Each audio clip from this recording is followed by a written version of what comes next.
Simple techniques like watercoloring ombre backgrounds do not have to be boring, and I'm going to prove it to you in today's video for day 4 of 20 days of mixed media play. Let's get into it. So before we start, I just want to remind you that these 20 days of mixed media play are meant to be totally stress-free. We're leaving all the rules and pressure at the door so we can just enjoy creating. Don't worry about the end result or if it's technically mixed media. The prompts are simple and fun, and each day will build upon the last, giving you a foundation for more advanced techniques later on. Also, if you have not picked up your 20 days of mixed media play PDF, you can download it for free down in the description box below.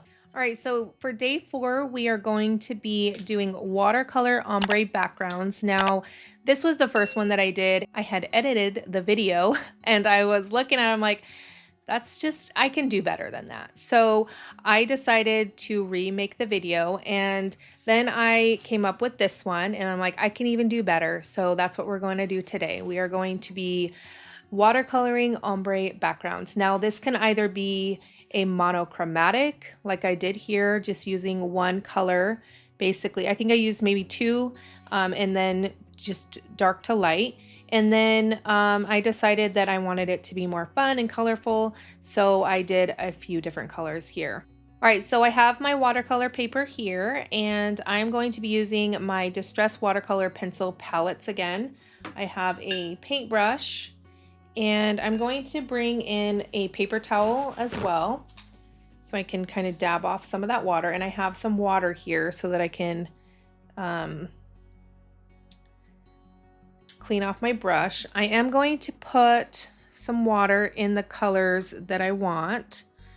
So I'm going to use that pink, that orange, and then that blue.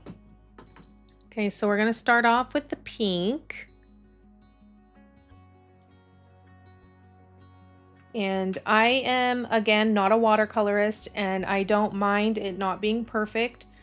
If I stress about the technicalities of things, it just takes the joy out of it. So I'm just going to do what I want to do and what brings me joy. So we're just going to add a little bit of water there. Okay. And then we're going to go in with the orange. I'm just gonna put that right there. And then I am rinsing off my brush in between, and we're going to build up the color. So I'm gonna go in with the blue.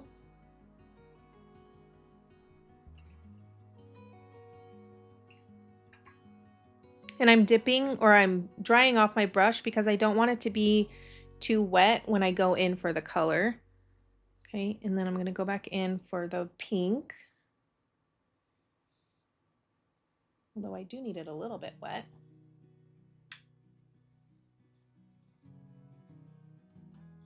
Okay.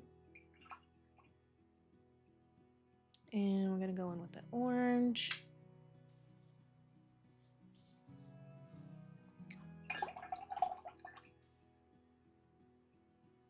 And then we'll try to get that blue down there just a little bit. Just like that. Okay, now we're going to dry this layer. All right, I'm going to try to blend the colors best I can because we're technically not supposed to have harsh lines.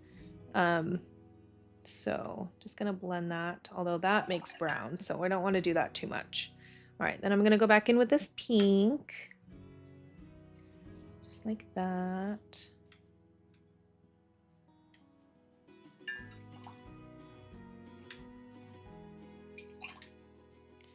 Okay, and then I'm gonna do the blue down here.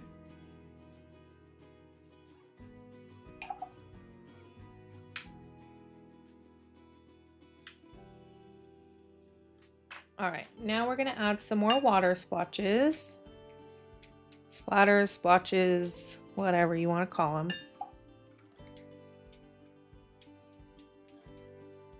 And then that's going to help kind of blend things together as well.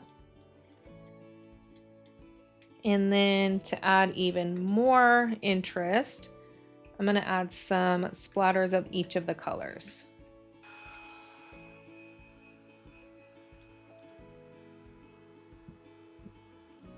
All right, so to add a little more oomph to this, which this already looks really cool. I love this one more than this one.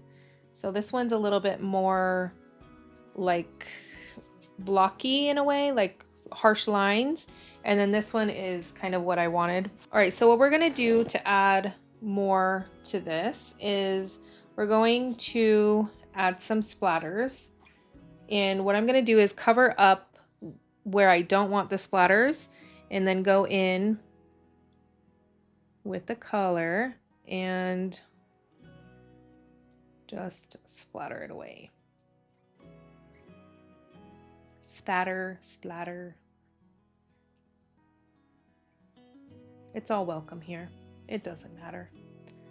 Okay, and then because I'm doing the pink, I'm going to do the pink down here as well. So I'm gonna cover up this, but I don't want to pick up the splatters.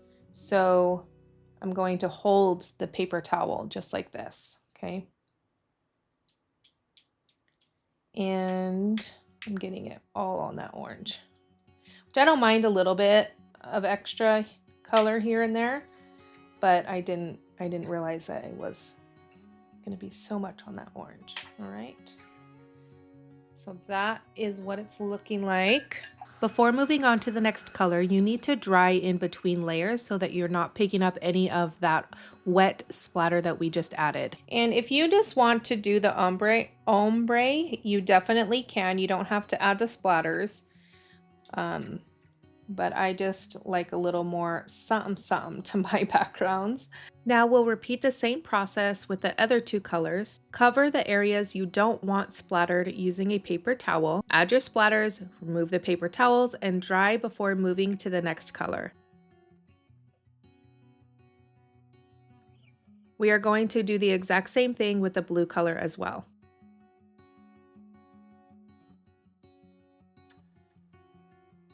Perfect. Isn't that super cool? Okay, and then I'm going to add a little bit of water splatters or splotches just to get some of those splatters just kind of moving a little bit. Not much, but it just kind of helps blend everything together. And then I'm going to give this one last dry. All right, so that's going to complete day 4. I hope you enjoyed. This was super fun to create. Again, be sure to tag me on social media. Be sure to grab that free PDF in the description box below. And if you missed any of the other days, you can check out the playlist and make sure to save it because I will be uploading more of the videos as the month goes on. I want to thank you all so much for watching, and I will catch you for day 5.